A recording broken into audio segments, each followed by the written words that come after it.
For our scripture reading this morning, I'd invite you to turn to Paul's letter to the Colossians. Colossians chapter 3. And we'll just read a couple of verses from that letter of Paul.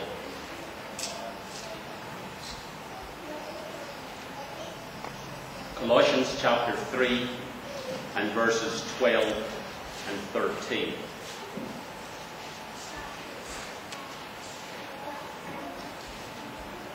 Colossians 3 and verses 12 and 13. And there we find these words. Therefore, as God's chosen people, holy and dearly loved, clothe yourselves with compassion, kindness, humility, gentleness, and patience. Bear with each other, and forgive whatever grievances you may have against one another. Forgive as the Lord forgave you. Simon Wiesenthal was a famous Nazi hunter. During almost 60 years of his long life, he devoted his energies to tracking down Nazi war criminals and bringing them to justice. His relentless pursuit of these men can be explained by what he suffered at the hands of the Nazis. Simon Wiesenthal saw his grandmother shot to death in the stairway of her home. Simon Wiesenthal saw his mother been loaded onto a freight train crammed with Jewish women taken to an extermination camp where she died a few months later. Altogether, Simon Wiesenthal lost 89 relatives because of the excesses of the Nazis. He actually spent about 3 years as a prisoner of war in various concentration camps. And in his book, The Sunflower, he tells about one incident that took place during his internment. It was a very hot summer's day. He was throwing out some of the rubbish when he was approached by a nurse in the camp. She asked him if he was a Jew, and when he replied in the affirmative, she beckoned to him to follow her. He followed her up a staircase, then along a dark hallway, and finally they came to a poorly lit, musty room, in which there was just one solitary bed, upon which a dying soldier, was lying. The figure was swathed in bandages, his face was covered in white gauze, there were only openings for his eyes, his nose, and his mouth. The nurse left Simon Wiesenthal with this almost ghost-like figure lying on the bed. And then a rasping, almost yet weak voice came out from the bandages. He said that his name was Karl.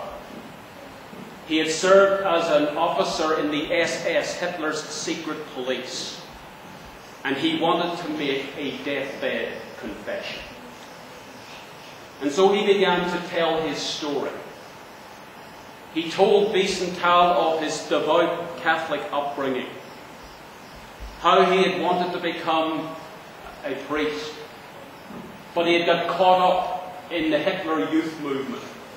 He had become an officer in the SS, and then he had gone to the Russian front, during which he had sustained terrible injuries. As he told his story, a number of times Simon Wiesenthal tried to leave, but a weak, almost bloodless hand reached out, pleading for him to stay. And so he stayed.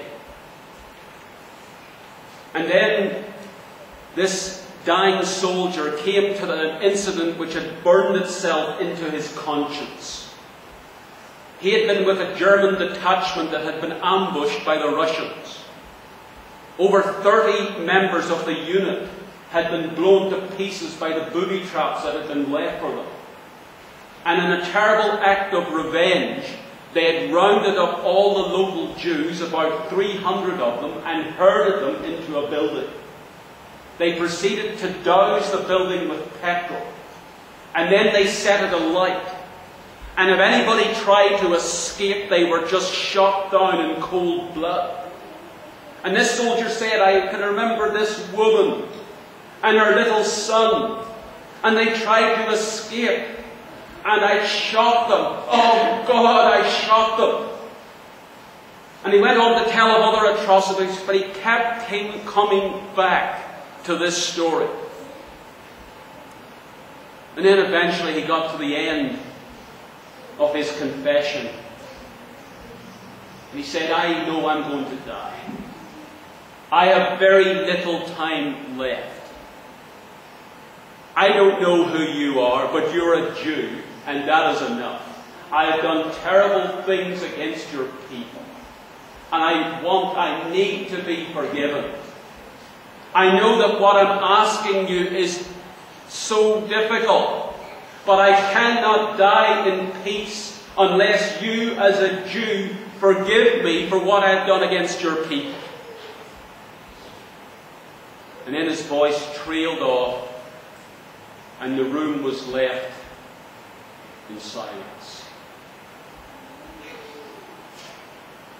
Simon Wiesenthal felt the weight of the Jewish nation on his shoulders. He looked outside into the sunny courtyard. He looked down at this pathetic figure on the bed. And then, without saying a word, he walked out of the room. A number of months later, Simon Wiesenthal was liberated from the concentration camp by the Allies. But that encounter with that dying soldier haunted him. Should he have forgiven him? He actually went to visit the mother of that dying soldier, and that actually made things worse. Because he realized that that soldier was someone's son. Someone who had hopes and dreams. And in the years that followed, he asked a lot of people, what should I have done? Should I have forgiven him? What would you have done? If you had been in Simon Wiesenthal's position, if you had gone through all that he had gone through, what would you have done? What would I have done? A very dramatic story, but it highlights the scandal of forgiveness. You see, forgiveness by its very nature is unfair. It's undeserved. It's unmerited. Forgiveness logically does not make any sense. And you and I can think of so many reasons not to forgive people. People need to realize that actions have consequences. People need to pay for what they've done. The irresponsible behaviour of people can't be condoned. We can think of so many reasons not to forgive. And this morning, I want to try and answer the question, why forgive? Why should you and I forgive others who have hurt us, who have wronged us in some way? Why should you and I forgive?